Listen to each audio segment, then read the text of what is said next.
Good evening. Welcome to the public reading for Wall Literary Journal 2021, sponsored by the Liberal Arts Division and the Fine Arts and Media Technology Divisions of Saddleback College. I'm Gina Victoria Schaefer, a professor of English at Saddleback College who serves as the faculty advisor for our award-winning campus publication. This year marks the 21st anniversary of the journal, which annually publishes the poetry, personal narratives, art, photography, and short stories of students on our campus. Each spring semester, students enrolled in English 160 produce the journal, a process that involves reviewing submissions of literature and art, selecting the works that will be featured, editing them, and designing the pages and cover. Every year since 2012, WAL has won awards in national competitions among college literary magazines. Here are just a few recent ones. They include Most Outstanding Community College Literary Art Magazine, the 2020 edition awarded by the American Scholastic Press Association, the Magazine Pacemaker Awards for 2020. While as a finalist, the winners are still to be announced. That's sponsored by the Associated Collegiate Press. First Place Magazine Award for the 2019 issue, sponsored by the American Scholastic Press Association. And first place in the category of magazines from large colleges in the Pacific Western Division of the Community College Humanities Association. That's for the 2018 edition. WAL's evolution as a student publication with a national profile is a result of ongoing support from campus and district administrators. I'd like to take this opportunity to thank Dr. Elliot Stern, president of Saddleback College, Dr. Kevin O'Connor, dean of the Liberal Arts Division, Dr. Scott Farthing, dean of the Fine Arts and Media Technology Division, Tram Vo Kumamoto, Vice President of Instruction, Chancellor Kathleen F. Burke, the Board of Trustees of the South Orange County Community College District, Cindy Lohr and Havar Akhtar of the Liberal Arts Division, and Matt Brodet, the media specialist whose superb technical skills are making this virtual reading possible. I'd also like to thank Larry Radden, a professor of speech who coordinated the oral interpretations by speech students that you'll see this evening. Larry will also perform a reading of a poem. This edition of WAL marks a year of profound change in many areas of our lives, from the ripple effects of the COVID-19 pandemic on our health and economy to political and social upheavals affecting our workplace, schools, and homes. It's an understatement to say that we have faced change on a massive scale. In response, we've had to turn and face the strange. As British singer-songwriter David Bowie so powerfully phrased it in his iconic song, Changes, first released in 1971. In keeping with the celebration of artistic reinvention that characterized Bowie's career, the writers and artists featured in this year's WAL explore in words and images the significant changes that have transformed their lives. The concepts reflected in their shape-shifting depictions of our time and life led the WAL editor-in-chief to select the theme of metamorphosis for this year's edition. The Metamorphosis is the title of one of Franz Kafka's best-known stories. It portrays a mild-mannered salesman who finds himself miraculously transformed into a cockroach. The surreal literary excursions that characterize the concept of the Kafkaesque have inspired this year's staff. To take you behind the scenes of the creative concoctions on the pages of this year's journal, I'm pleased to introduce Sophie Kopka, editor-in-chief of Wall 2021. Hi, my name is Sophie Kopka, and I am the editor-in-chief of the 2021 edition of Wall's Literary Journal. I'm here to talk about the theme and introduce you to some of the great pieces that we're going to be featuring here today. I'm really excited about the Metamorphosis theme because it's something really special to me, especially since we were able to produce this literary journal during the 2021 year where COVID still prevented us from having in-person meetings. We had to do things really differently. And I think the Metamorphosis theme really emphasizes on that. We're really focusing on this idea that change is something that you can overcome or succumb to. Different pieces show different elements of what change means to different artists. Sometimes the idea of a metamorphosis can be something more concrete where we see a literal transformation, but at other times we see a slight sort of twisted shifting into something darker or an opening to the light. So here we have a brilliant collection by so many talented artists and so many talented authors. We have so many striking images, and then we have so many great pieces. It was difficult to choose what to incorporate because we did receive a lot of wonderful submissions. But with this literary journal, we had this idea, as I said, to create sort of a bigger maze that's built on these little different concepts of what metamorphosis can mean. And it's the idea that we're joining together as a Saddleback community to create a sort of maze that is a literal representation of what we had to go through during the 2020 to 2021 pandemic. So here we have a lot of great pieces for you to not only look at, but now that we have an opportunity to have our talented authors come and introduce their pieces and give a little bit of insight into what was their mindset going into this, and then also explain a little bit what change might mean to them. So I'm really excited to have been part of the team. We had a really great staff this past year, and it was hard work, but we got this really fantastic literary journal that I'm really proud and excited to share with you. And I hope that you enjoy the series of presentations that we'll offer for you. And I'm excited to see and to hear everybody's wonderful readings. So it's time to enter the Metamorphosis maze. Thank you, Sophie, for sharing your artistic inspirations. You'll now hear Sophie recite her poem, Stationary Ride, to prepare you for the journey ahead as we venture into the Kafkaesque world of Wall 2021. This poem is called Stationary Ride. All the trains gone by must know where I've been going. The railways held in hand, clutch light, with unknown aims. The crossing stand is full, with all tomorrow's mothers, and some old hangman sellouts wait around the bend. Even school-trip children have this Neolithic youth. Newspaper stand sells habits, time, and various games. The turnstile spins mementos, and the drain crowd still dissolves with TV-colored eyes and a face that loops like gauze in the prime of sudden sinking. The morning squeezes fresh burn, warms things far too much. A train clock's been struck dumb, with lags in different places. The porter says the day starts, but I don't think so.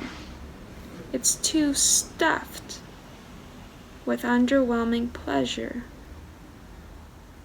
The hour's subterranean, and half the maps look lost. Clowns and whores and business find a destination. The church bells molt in steeples. The saints are well appointed. Tracks divulge in headaches. Fun is in the gutter. I'm sure I missed my stop in the comings and the goings, while ordinary people make friends among themselves or transit in the rain. They'll get collected somewhere. You now have the special privilege of learning about the artistic process that produced the images on the front and back covers of Wall 2021. Here to explain her work is Jessie Bledsoe. Hi everybody, my name is Jessie Bledsoe. I am a fine art and creative portrait photographer. I wanted to go ahead and start off by thanking the Wall staff for putting this all together and for having me on to talk about my works, which I'm lucky enough to have featured on the front and back cover of this year's edition of the Wall Literary Journal. So I will go ahead and tell you a little bit about my process and how I created these images. On the right-hand side, we have my work titled Facade. And here I'm really exploring themes of identity. The subject I've developed a very close and intimate relationship with over several years, and they were kind enough to put their trust in me and become vulnerable in this way. To create this image, I took 2 different pictures of the same person in the same position, paying really close attention to making sure they were holding their expression. Then I printed them out, cut the pictures into strips, and then wove them together to create this photo weave effect.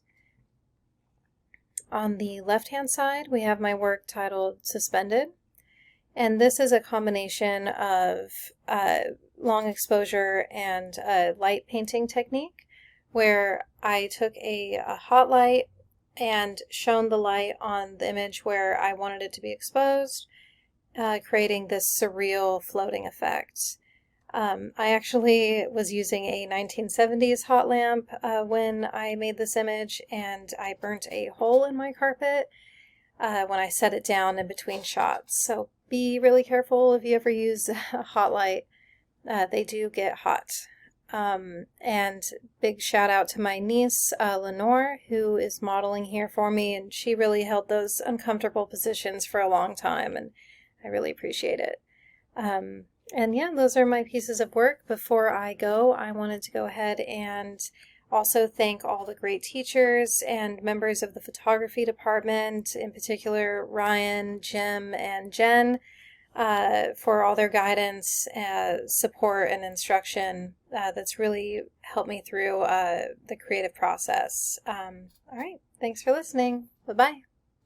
Our next featured piece is Wet Grass, a poem by Holland Barnes. She will describe the evolution of the poem, followed by an oral interpretation by Larry Braddon, whose coaching has led Saddleback's speech team to national championships. Good afternoon, everybody. My name is Holland Barnes, and I am here to introduce the poem Wet Grass. I wrote Wet Grass in 2020 while attending Saddleback Community College. I was taking a creative writing class with Suki Fisher. I couldn't tell you what the prompt was to create this poem, and I am not a poetry writer, but something definitely came out when I wrote it that was really deep to my core. It's about the symbiotic relationship that my mother and I have and our alcoholism. I'm happy to say I'm 3 years in recovery right now, and I have a beautiful life, and I live in the Pacific Northwest. I'm a single mom. I'm working towards a master's in counseling, and I'm very fortunate. So I hope you like it. I'm nothing. As I step through the wet grass, the moon is my only light, guiding me through a night into an unknown future of regret. What did I think this would change? You can only run for so long until you're caught. Your pain and sadness weighs you down, making it harder and harder to run away from the truth. You shake it off momentarily, or you drink it away. You bury your face in a toilet from a blackout that lasted for 3 days. So you don't have to feel what it feels like to feel nothing.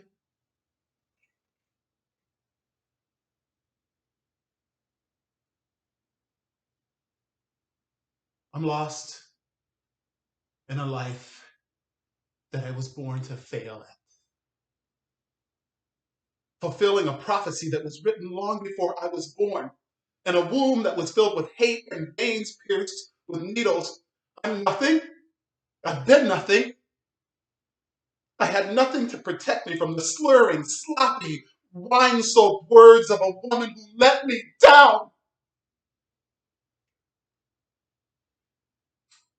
I left that night because of her. I ran full of rage and spite. I can feel her now when I close my eyes, when I look into the mirror. I can see the red burning embers of the cigarette.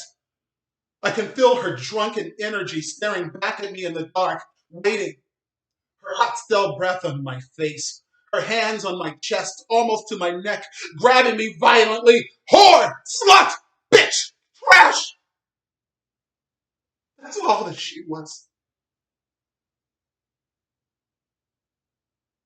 And that's all she wanted of me.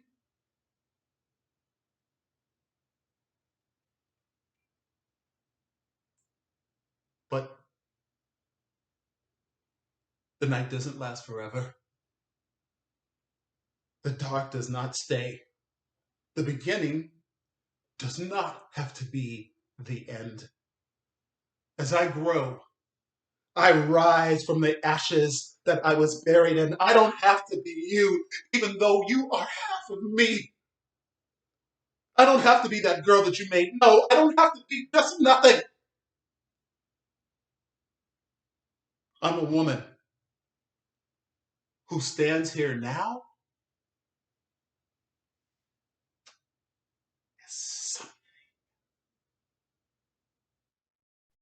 Issues of identity transformation and revelation are also at the core of a more lighthearted, yet deeply philosophical personal narrative by Kimberly Wankowski, titled The Hat. She'll introduce herself and read an excerpt from her story. Hi, I'm Kim Dwankowski, author of The Hat. A little bit about myself. I'm a preschool teacher in Orange County, California, and a mother of 3 daughters. So yes, a mother of dragons. I graduated Skidmore College, class of 2000, with degrees in English and theater, but recently found myself back in college at Saddleback in order to gain the certifications and knowledge and confidence I needed to become a better preschool teacher. I've been writing forever, but The Hat is my first publication. I am beyond thrilled to be part of WAL 2021. May it not be my last publication. And I'm really excited to share an excerpt. So let me go ahead and get my copy. WAL. And I'm just going to start at the beginning. Nothing beats a summer day at the neighborhood pool. The water sparkles in the sun. Butterflies and laughs take wing in the air, which smells of fresh flowers and barbecue. My own daughter, deeply anchored in an obsessive mermaid phase, pretends to be Ariel and screams in feigned terror as I, the most wretched sea witch the pool has ever seen, raise my greedy, awful tentacles and steal her sonorous voice. The scene is almost picture perfect. So when a mom friend glides up to me in the pool, I am shocked. I am shocked because her hat is enormous, like an entire patio umbrella clamped to her head. I am shocked because she gently cups my elbow the way people do at funerals to show they have feelings. I am shocked because she leans in close and whispers in my ear, "I think you are so brave." What did I do? I did leave my backup swim diaper in the car. I was doing a triumphant job keeping... Oh. Oh no. Oh. You fell into the backpack of my 6th grade girl. Oh. In spirit of my essay, The Hat, I will just keep going because this is perfect. What did I do? I did leave my backup swim diaper in the car. I was doing a triumphant job keeping my daredevil mermaid alive. I did once perform the Heimlich maneuver on my own mother when she choked on food court chicken at the mall, but how would the hat know that? I look at the hat mystified and ask, "I am?" She squeezes my elbow because yes, it is still in her hand and nods. "We've been talking about it." She gestures to the gaggle of other mom friends sitting at a table in crisp cover-ups and equally large hats. Then she flicks her eyes right over me from face to figure, leaving her eyes to linger too long on figure, and squeezes my poor elbow one more time. "So brave," she winks. "So brave." The hat slithers out of the pool, her own physique toned and impressive in a stylishly scant bikini. As she saunters and drips back to the table, the other hats raise their midday mimosas and nod to me.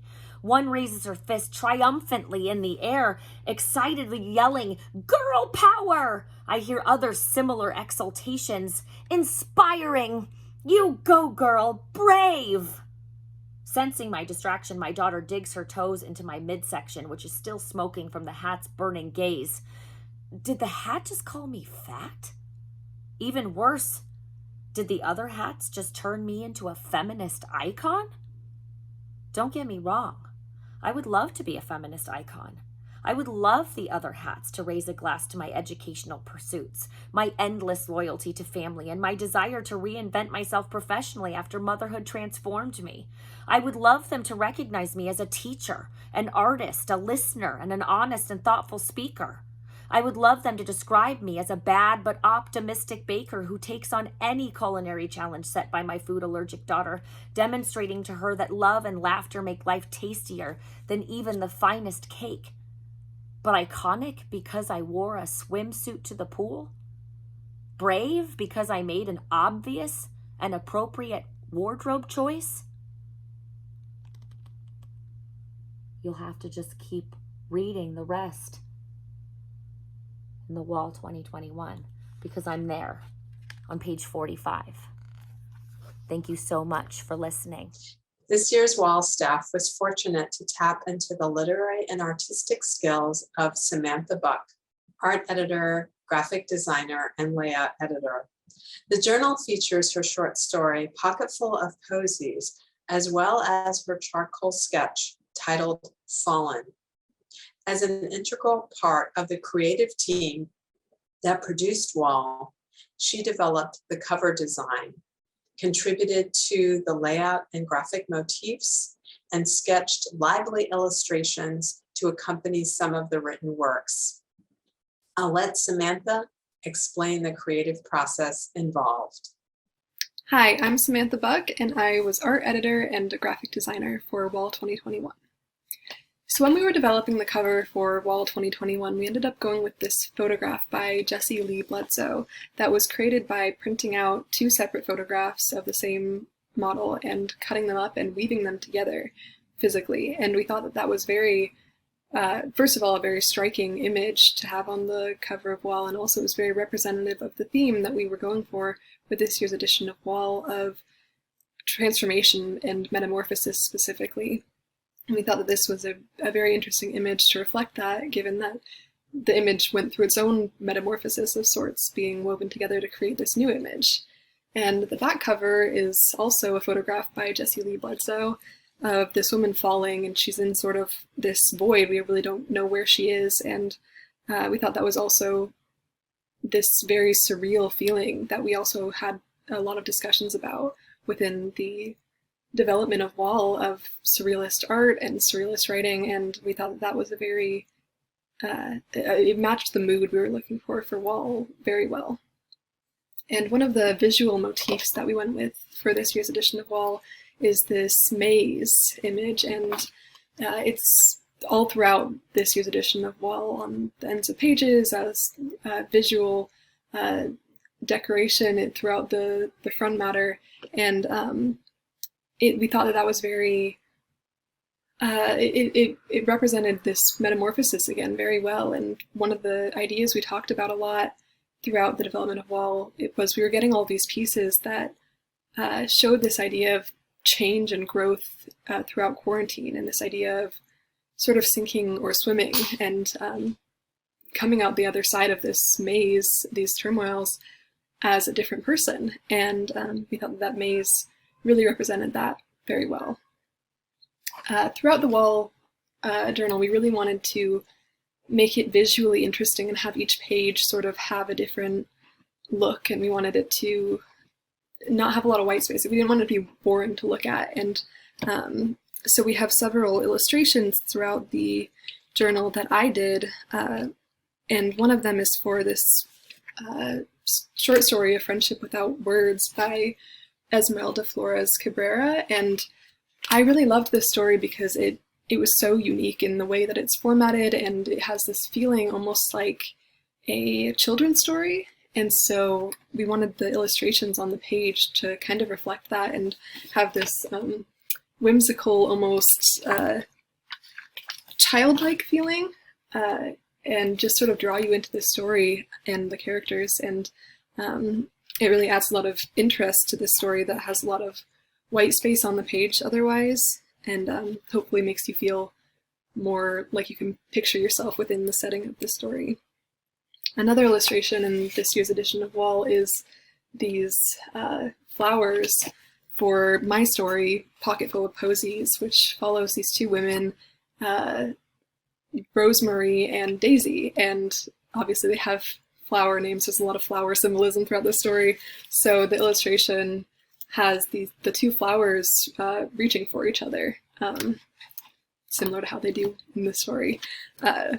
So this year's edition of Wall, I think, turned out beautifully, and I think there's a lot to look at, and every page you flip to, there's going to be something new to look at, and some new tone with the colors on the pages and the decorations that myself and the other designers put in there. And so I hope you have a wonderful time looking through this edition of Wall and noticing all those fun details.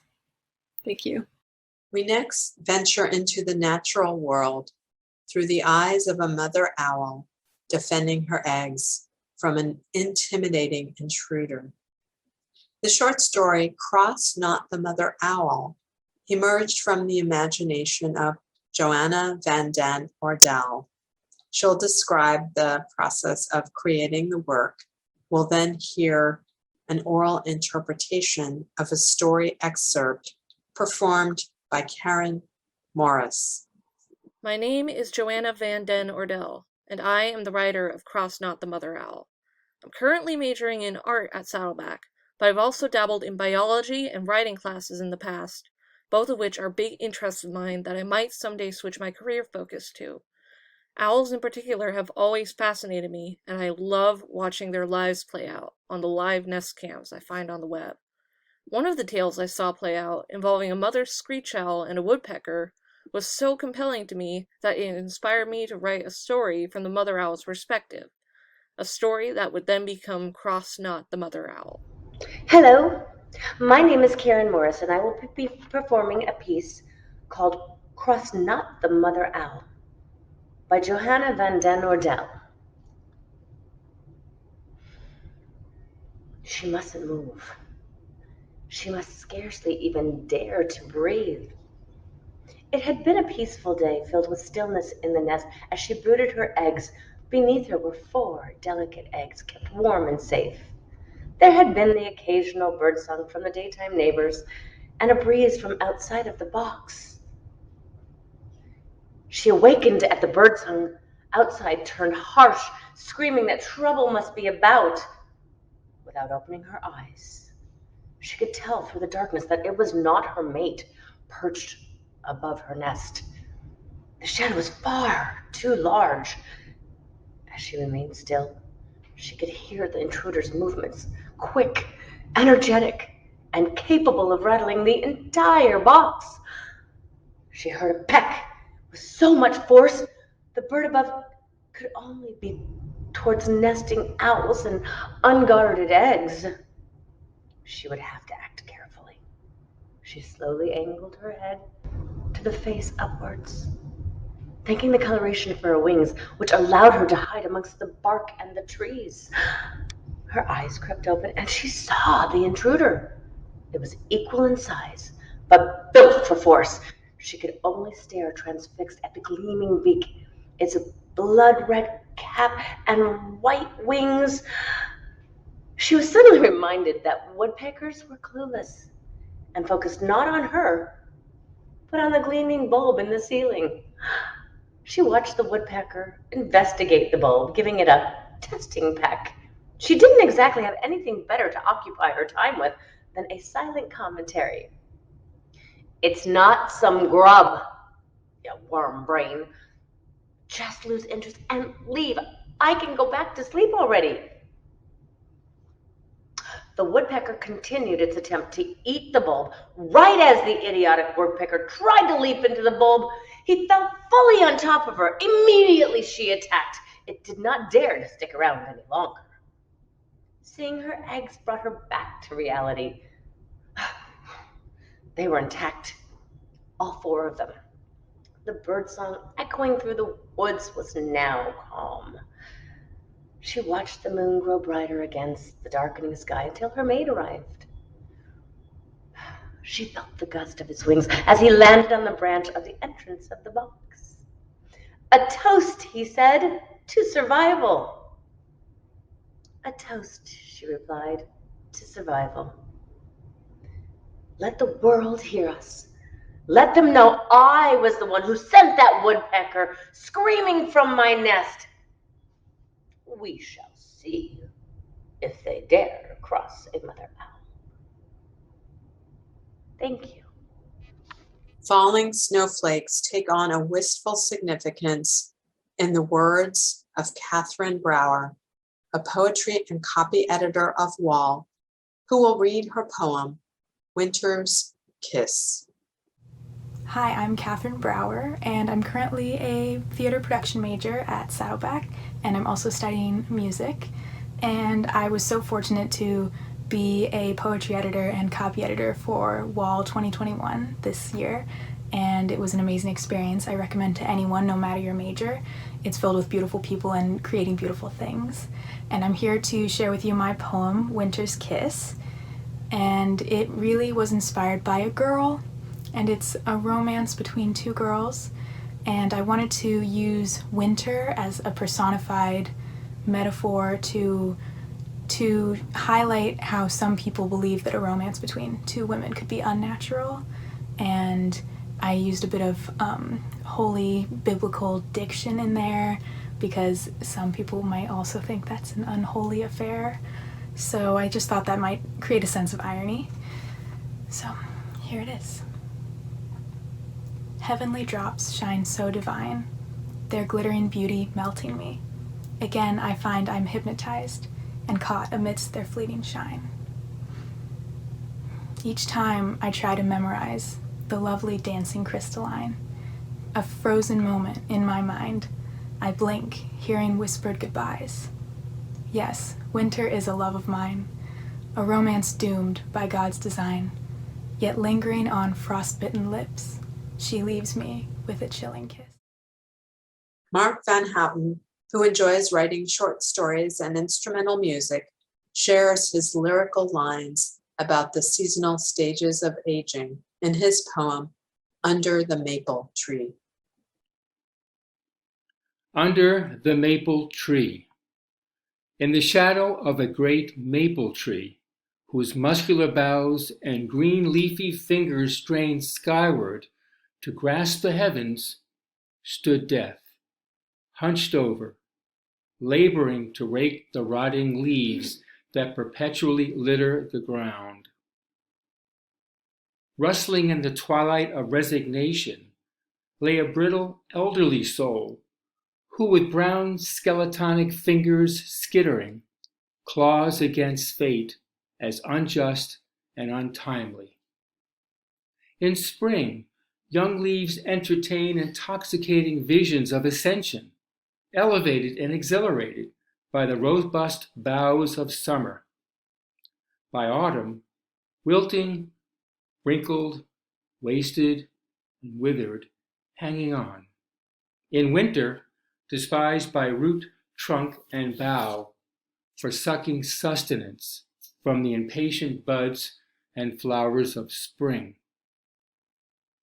Legacies swoon and fall like rotting leaves, some perchance to nourish the roots, like fruit, long after the planter's days are spent, but most to simply fill the dustbins of the forgotten. Like a falling rock that vanishes into a pond, but creates no ripple.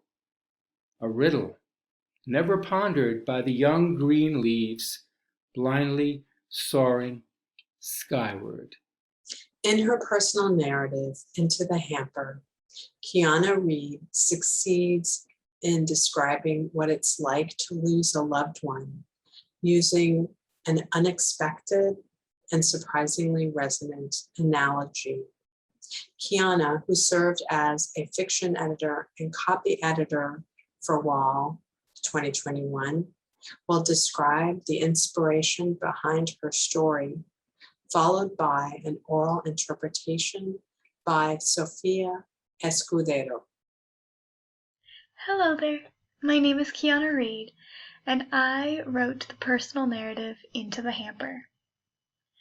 I was so honored to be a part of this edition of the Wall Literary Journal, first as a staffer, and then later as a published author. I have lived in California most of my life, and this is my third year here at Saddleback College. I plan to continue on to a 4-year university to study English literature. And this was actually the first personal narrative I ever wrote, and I was quite surprised to find how thrilling and cathartic the experience ended up being for me. In this piece, I was inspired by a very distinct memory I had of my grandmother before she passed away when I was 13. As I was playing over the memory that had stuck with me and will randomly pop up into my mind ever since, this self-help idea of doing a nagging task started to blossom as well. Once that connection was made, I started to draft the story and ended up with the comparison to laundry. That is one of the most common nagging tasks I have put off, despite how refreshing it is to have clean sheets, which is something I think most of us can relate to. From there, I kept repeating the line, "It's like doing laundry," and the memory took on a new lens of understanding. For example, the clips that measure the heart rate in hospitals, which were upon my grandmother's fingers, I compare them to the clips of a clothesline. Mourning loved ones is a long and sad and ongoing task. For me, it actually took years for the grief to surface, and writing this story helped provide some solace in remembering some of the final moments I had with someone who was very dear to me, and was especially so in my childhood. As soon as the ball started rolling, I felt more connected with my grandmother, as though she was, even in a small form, come back to life. I wanted something to be dedicated to her, and this stark memory of her, despite the less than happy setting, was one I wanted to share. I hope to connect with readers who have felt the same nudging reminder of needed emotional acknowledgement in their lives. I wanted to connect with others who have felt the weight of grief but are working on their relationship with it as they go through their day-to-day lives. It's an important housework that we all do after all, so why not reflect and face it together every once in a while? I hope you are able to connect and reminisce as much as I have with the stories, art, and poems within this literary journal. Thank you for listening, and I hope you enjoy an excerpt from my story. It's like folding laundry. We toss everything onto the floor, some days looking to reflect our inner state, our internal, raw thunderstorm. We wade through mounds of unkept mess, stumbling into the things we hoard and feel guilty over, the things we bury and fight to have forgotten, the things we know and yet still cannot let go of. My grandmother's spirit had always kept her joyfully chugging along, eyes alight and tender through the toll of the illness. I had never adopted the title Grandma with her. When we played a card game, her skin would shift, gather, and flatten as we fiddled with the papery printed rectangles. I can no longer recall the game we played. Perhaps Uno, but I do remember wishing it had been a slower one. I had noticed the clips and clamps on her fingers, like those on a clothesline, as though they were trying to dry her out on a line. As though in this place, her humanness was dirty laundry to be scrubbed and wrung out. I had noticed how clean, how tidy, how sterile, and yet how lifeless that had left the place. Now I only wish I could remember more of what we had said. It's like folding laundry. Eventually my father and I departed. We made our goodbyes and well wishes. We shared our statements of love and our hopes of improvement for the next time. It's like folding laundry. I made little of the moments in the hospital. I returned to my daily choices of what games to try next and the discussion of where we'd spend the 4th of July. I stacked away the time in the hospital room in my mind, closed the drawers on those exchanges, and trusted that it would no longer need greater inspection. But soon after, I learned that she had passed away. Cancer taking another. It's like folding laundry. Loving partners stepped in, taking form of clothes hangers, illustrating the shapes of the morning which they had filled themselves days before. I found myself awash in this tidal wave of others' grief, tumbled and wrung out by the saturated veracity of emotions. I cleaned up my own sorrows, folded and placed them swiftly away to make room for others to place their things. I suppose I never did learn how to properly and efficiently do laundry, just to be prepared to say hello and goodbye when the next hamper tumbles over into my lap anew. Funny how storage is for the things we wish not to lose and yet lose ourselves in whenever it tumbles back into our lives once more. In fact, when it does stumble in, we might once more wish it would be forgotten.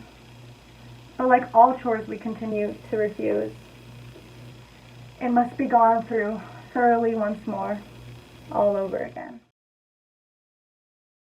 Coming to terms with loss is also a thematic thread in Brianna Blaspheil's poem, Echoes. Brianna will introduce herself and read her poem. Hi, I'm Brianna Blaspheil. I'm the author of the poem Echoes. I recently just transferred from Saddleback over to San Diego State University, where I'm currently studying as an English single subject teaching major. I love reading, I love writing, and I would love to one day teach English. This poem is really about grief and how one finds forgiveness through the process of grief and learns to forgive as well. And it's really about the importance of being alone, even when it's painful sometimes. I hear your heart still when I lie very quiet in cloth sheets emptied. As evening and dawn marry out the window, only silence and I keep awake. On it thumps, through dead air, through fabric and skin, heady. And between echoes of breath, Mine rises in time with yours, but it falls alone, in mourning emptying, in mourning empathy, beat in the light that creeps between ribs.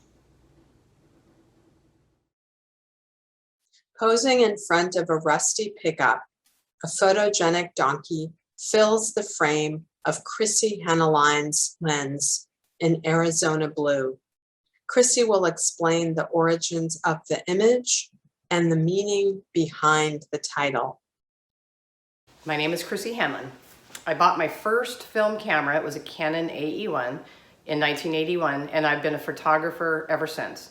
I switched to a Nikon in 2006. I enrolled in Saddleback's photography classes to learn digital photography editing programs, and I want to continue to learn everything I can so I can improve my skill level and take some awesome pictures. And I'm a forever amateur. My photo, Arizona Blue, was shot in Hackberry, Arizona, November 14th, 2020. There was a lone donkey in an archaic corral consisting of chicken wire, thin wire, wood planks, and there was an abandoned truck filling a gap in the fence. And as I walked around the perimeter of the corral, the donkey curiously followed me around, unknowingly the subject of my photo shoot. He or she eventually walked up to the truck and proudly posed for the photograph. And my editing method was Adobe Lightroom. I converted the photograph to black and white, which is my preferred method of photography. I name all my photographs. The name Arizona Blue is symbolic. Shot on November 14th, 2020, with the election recount results coming in 11 days after the 2020 election, the donkey from Arizona, one of the states that went Democratic blue, it was the obvious choice to name him Arizona Blue. A clock of guilt, a fractured heart, and a prayer for transformation are among the lingering images and words punctuating the rhyming lines of Superglue. Lauren Van will unveil the inspiration for her work before reading her poem. Hello, my name is Lauren Van, and I'm currently a student at Cal State Long Beach studying environmental science. Today, I will be reading for you a poem I wrote called Superglue. Superglue was written about a year ago, and it recounts one of my life struggles. I've been writing poetry since I was about 5 years old, and it's always been one of my favorite forms of creative expression. I plan to publish a poetry collection in the near future that recounts a collection of all of my life stories. What I love about poetry is it gives people a platform to be able to express their emotions, but also bring light to their own issues that they've had in their own lives. Oftentimes, I think we find that there is a lot of common humanity between us, and that sometimes you're not alone, and that what you face and you struggle with, many people do as well. Superglue is for the queer kids that grew up in an unaccepting religious household. Superglue. I stopped flicking myself with rubber bands at 15. Tiny wrist slaps never quite slapped the gay out of me. Driven to seek restoration, I sought out the God of creation.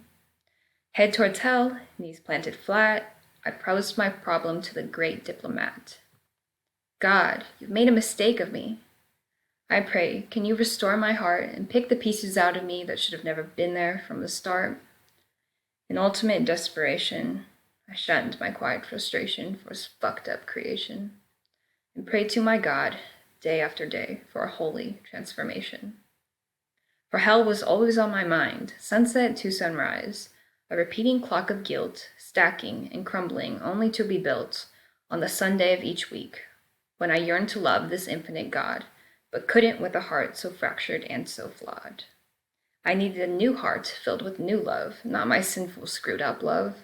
For my heart was tarnished with rust, my sins always raining up a storm, with my abominable thoughts of taking pretty girls on picnic dates, searching cotton clouds for funny shapes until the curling skies slip away into peachy hues. No, I must not let my unnatural desires surface again.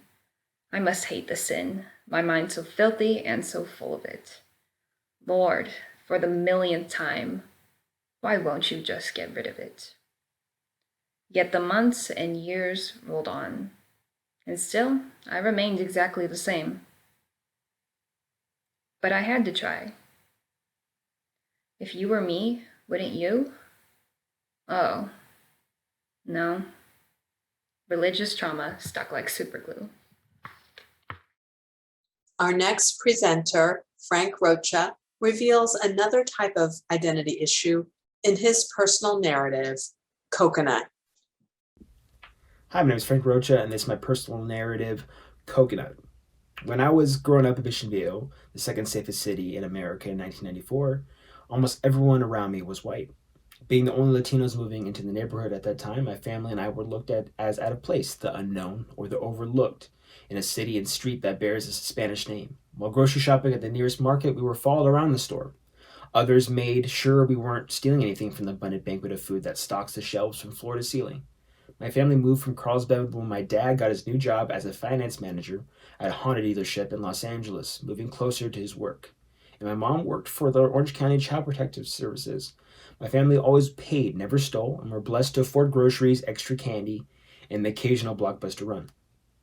The city felt alive, but also dead in my eyes. I didn't see myself in the city. I felt like an outsider. Then I met our neighbors down the street, the Montoyas, another Latino family with extroverted sons, a burly, jolly father, and a sweet mother who collected rare Wizard of Oz memorabilia. Their two sons reminded me of my older brother and me. Through the Montoyas, I learned that my own culture could intertwine with the society and culture in front of me. It was okay to be brown, even when the public around me said it wasn't. After getting to know the family, I couldn't help but feel the admiration and love for my culture, and one that was tucked away by the blinding white light of society. They made me feel like I could express my heritage in its vivacious culture of love and pain. The love of being brown and finding it beautiful beneath the world around me saying brown is a shit color or I should go back to Mexico. I never once backed down or believed it to be true, but it hurt, and I was outnumbered speaking up. Not only was I blessed to live in a geographically serene and safe city, my parents worked hard so that I could attend among the best private elementary and high schools in America. It brings me to tears when I think of how many hours my father and mother put into giving me an opportunity that was beyond my comprehension at the time. Looking back at it, I couldn't be happier that I was one of the few Latinos in my neighborhood in elementary school. I learned that some of my neighbors like us because we were the light-skinned Latinos and not the bad ones. And at that same time, however, I got used to classmates screaming coconut.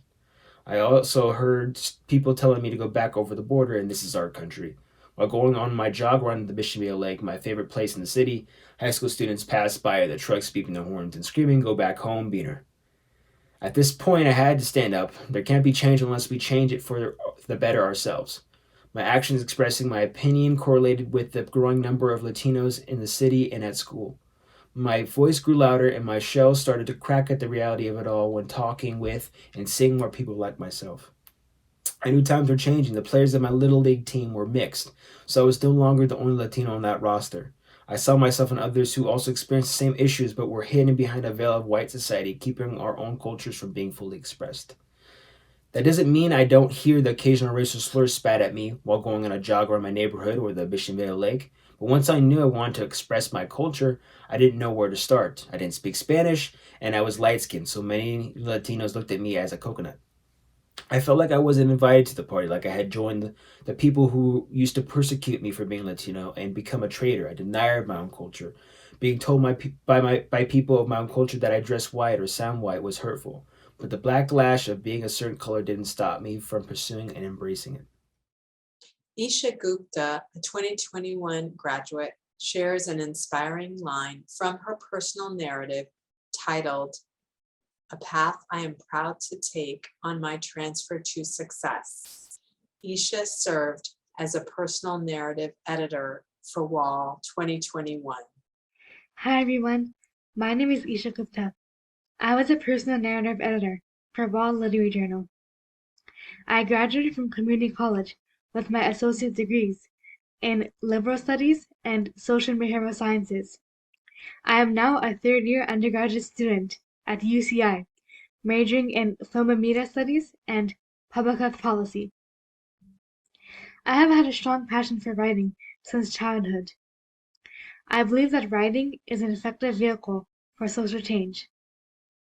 My personal narrative, featured on Wall Literary Journal, called "A Path I Am Proud to Take on My Transfer to Success," sheds light on the power of education, as I share how going to college empowered me to go after my dreams and achieve my full potential. My positive experiences in college inspired me to write this personal narrative. Now, I would like to share one of my favorite statements from A Path I Am Proud to Take on my transit to success. Going to community college is not a disgraceful taint on my resume and educational pathway. It is a shining star I am honored to have on my academic record. Thank you so much, and I hope you enjoy reading Wall Literary Journal. Carly Richards' depiction of a clock expresses the surreal distortions of time and grief, as she explains in her presentation. Hi, my name is Carly Richards. I'm certifying in graphic design. I've always had an artistic side, and I'm proud that others have noticed my work of art and can appreciate it. Ever since I was little, I would always make up games, write, and do little drawings. I have not practiced my artwork to the extent of most, but I have obtained the skill for it to become noticed. The 5 Stages of Grief is my art piece. I was inspired by Salvador Dali's Melting Clock. I was originally combining the psychology of hardship and creation into one presentation for the poem Egg. I wanted to present what it's like to be in the psychological state of time being slowed to the unusual and brash moment of life. Using my skill to present 2 different ideas into one was the outcome. For this art piece, I have created a simple yet complex understanding. You can either let time control you, or you can control time.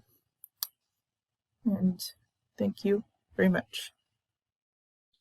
Jay Fox shared both his words and art in Which With, a poem that captures existential struggles.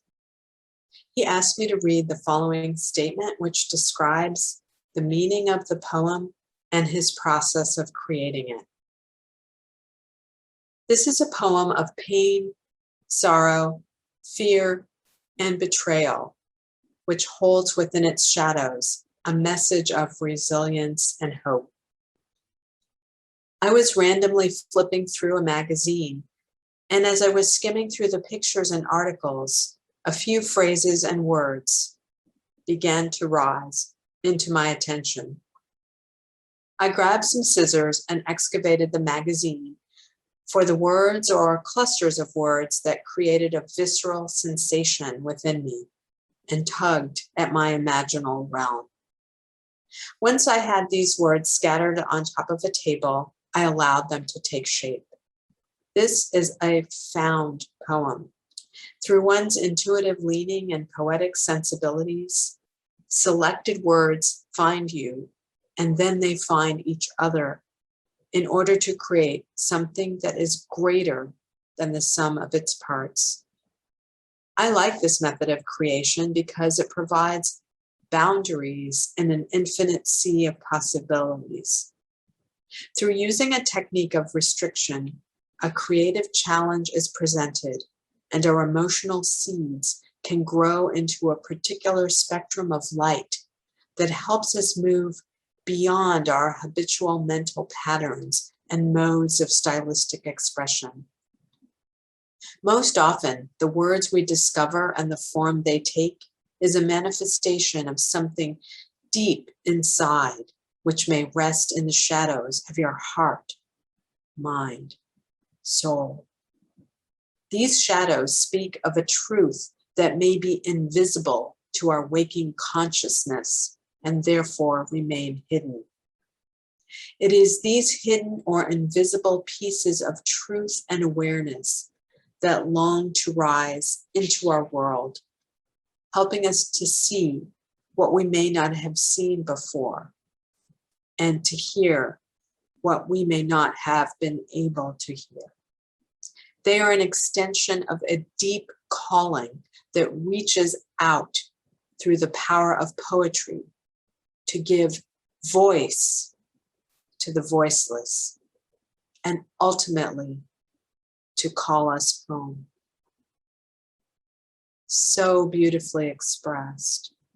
Those words really capture the power of literature and art to reveal hidden truths and share the commonality of our experiences. Gabrielle Perozzo will present an oral interpretation of Witch With.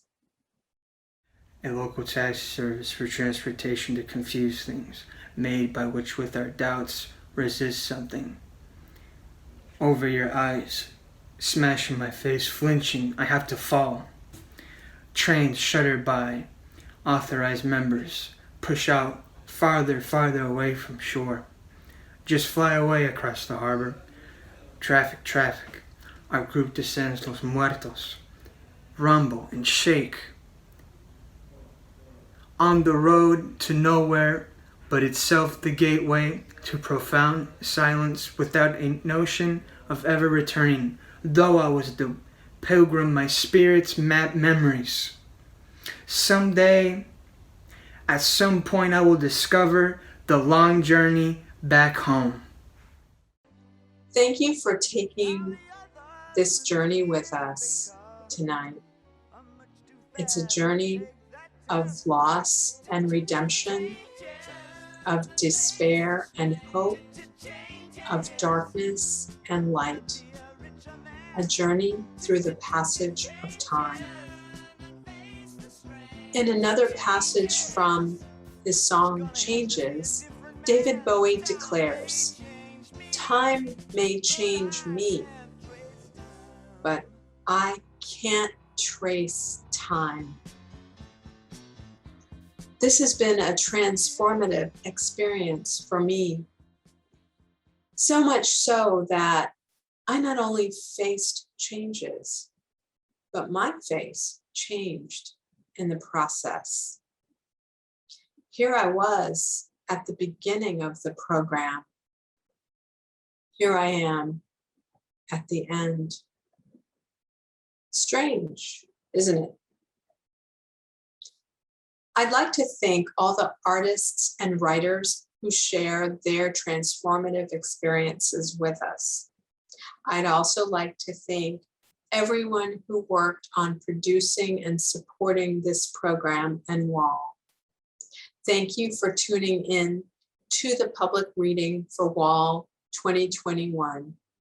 May you continue to bravely and admirably face the change. Turn and face the strange. Changes. Don't wanna be a richer man. Changes. Turn and face the strange. Changes. There's gonna have to be a different man.